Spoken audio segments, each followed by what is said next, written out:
Hai bakal pengantin, jangan tengok video ni kalau korang tak nak tahu 5 tips untuk dapatkan majlis kahwin yang berkat dan sederhana. Tips yang kelima paling ramai bakal pengantin tak tahu tau. So jom tengok video ni sampai habis. Pertama, untuk yang bakal berkahwin, pastikan korang punya niat tu adalah kerana Allah. So betulkan balik niat korang kenapa korang nak berkahwin dengan pasangan korang.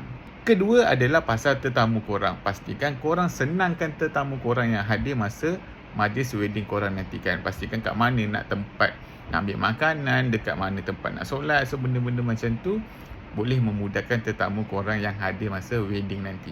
Ketiga, untuk pastikan wedding korang tu dapat berkat dan bersederhana adalah pastikan korang buat ikut bajet kemampuan korang. Jangan ikut orang tahu, ikut kemampuan bajet korang sendiri. Yang keempat ni juga sangat-sangat penting, apa dia? Elakkan pembaziran.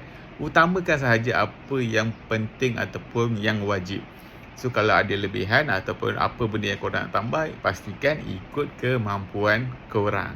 Kelima ni yang paling penting, apa dia? Pastikan korang pilih door gift yang betul-betul bermanfaat untuk tetamu korang yang hadir nanti. Jadi untuk bakal pengantin, kalau korang suka video-video macam ni, jangan lupa like, share dan komen. Dan jangan lupa juga follow saya untuk dapatkan lebih banyak tips pasal perkahwinan. Lagi satu, bakal pengantin, kalau korang tak tahu macam mana nak rancang bajet perkahwinan korang, ataupun korang takut terlepas pandang perkara-perkara yang penting untuk wedding korang, saya ada sediakan template khas untuk bantu korang semua bakal pengantin rancang bajet perkahwinan korang dari awal hingga akhir. Dalam template tu juga saya sediakan juga checklist yang penting untuk bantu korang semua bakal pengantin.